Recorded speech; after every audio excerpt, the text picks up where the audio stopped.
President Trump and Republican leaders would like nothing more than to pull us into the mud of a protracted government shutdown. For Donald Trump, a shutdown would be a gift. Senate Minority Leader Chuck Schumer defying the wishes of many Democrats this week with his decision to join with Republicans to pass a government funding deal. Joining me now, Massachusetts Democratic Congressman Jake Auchincloss. Thank you, Congressman, for being here this morning. Good morning, Jackie. Thanks for having me on. Good morning. So Schumer said a shutdown would have been a gift to Trump because he owns the chaos in government and in the economy right now. He also warned that a shutdown could enable Trump to further dismantle the workforce, letting him decide which workers are and are not essential. But you urged Schumer in a letter to block this bill over DOGE cuts and Elon Musk. If you wanted to save federal workers' jobs, how could you justify putting them on indefinite leave?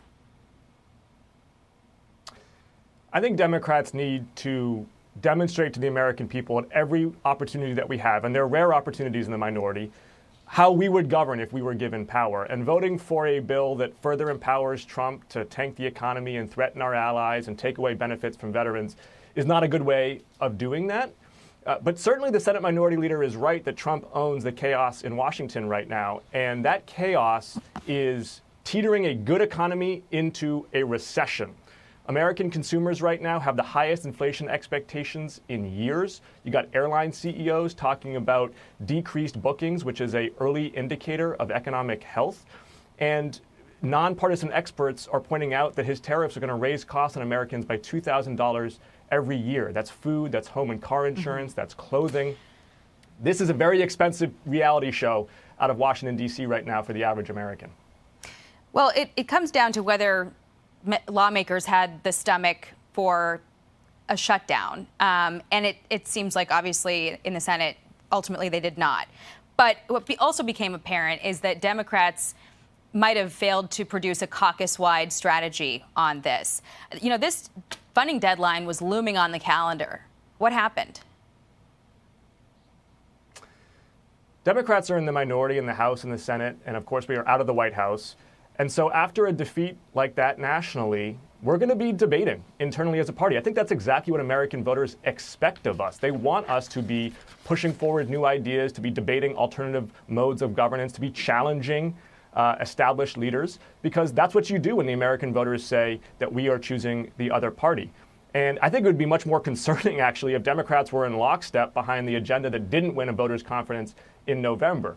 At the same time, Republicans have the power in the House, the Senate, and the White House, and American voters expect them to be capable stewards of the economy. And that's not what we are seeing right now. What we are seeing is chaos and corruption out of Washington, D.C., an increased federal deficit, despite claims from DOGE, and increased costs on consumers. Well, that debate is certainly happening. Pelosi urged Senate Democrats to vote against their leader. And then Hakeem Jeffries did not defend Schumer when it was all over. Listen to this. Is it time for new leadership in the Senate? Next question. Have you lost confidence in him, the fact that you guys see this so differently? Next question. Some of your colleagues are reportedly urging Alexandria Ocasio-Cortez to primary Schumer over this. Should she? I'm less interested in candidates and people and more interested in ideas. Democrats need big and bold ideas about how we're going to lower costs for Americans by building more housing, by taking on the health insurance corporations. We need big ideas about how we're going to end the corruption in Washington, D.C. that's been on full display for the last 3 months. We need big ideas about peeling the bark off the social media corporations that are profiting by attention fracking our kids and by dividing us. Generational tension, debate over ideas is all healthy within the Democratic Party right now. What is unhealthy is when Republicans march in lockstep behind a commander-in-chief who seems to think that the biggest problem in the world right now is Canada. That lockstep is what a lot of people are used to. Democrats are usually very aligned with their messaging. Politico said that Jeffries snubbing Schumer was the diss heard around the Capitol and in Democratic circles around the country, a distraction for Democrats that is yanking the headlines away from Trump's tough polling and a spiraling stock market. So the debate will continue, obviously, on whether Jeffries hurt the party by not defending Schumer. What's your belief? Jackie, I think Americans are not that tuned in to what Beltway politicians are talking about at press conferences. I think they're very tuned in to what the Dollar General CEO is saying when he says that his consumers are only able to afford the bare essentials right now.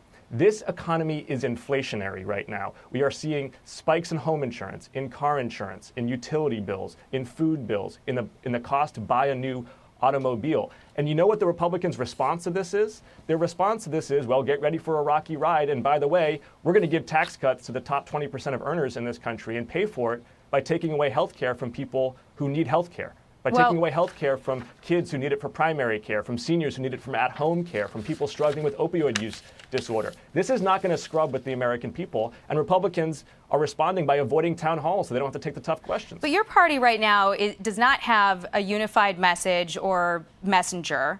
And there's obviously the debate we're talking about is which direction the party goes in. AOC called on Senate Democrats to use the filibuster to block this funding bill. A little bit ironic after she called to abolish the filibuster over abortion in 2022. In fact, 30 Senate Democrats who used the filibuster on Friday to block this funding bill previously voted to override the filibuster. 7 more campaigned to abolish it. You previously called to abolish the filibuster over gun control and abortion, but you are urging your Senate colleagues to use it this week. So should the Democratic Party of the future keep the filibuster or not? I think that's a debate for the Democratic Party of the future. And we're going to need lots of these kinds of debates about how we lower costs, about how we protect Social Security in the face of onslaughts to privatize it by Elon Musk and Donald Trump and Senator Rick Scott out of Florida. I think you are offering the premise that somehow debate within the Democratic Party is a bad or unhealthy thing, and I'm embracing it. I think that this party needs generational debate about the issues. We have been too much in the lockstep in the past. What is a problem for Americans is when the party that has the levers of power in the House and the Senate and the White House doesn't seem to have anybody with the courage to tell the dear leader that, hey, you might be mistaking Russia and Canada. They're both big, northern, cold countries, but one of them's an enemy and one of them's an ally. He doesn't seem to get that. We are out of time, unfortunately. Congressman Jake Auchincloss, thank you very much for joining us. Appreciate it. Hey, Sean Hannity here. Hey, click here to subscribe to Fox News YouTube page and catch our hottest interviews and most compelling analysis. You will not get it anywhere else.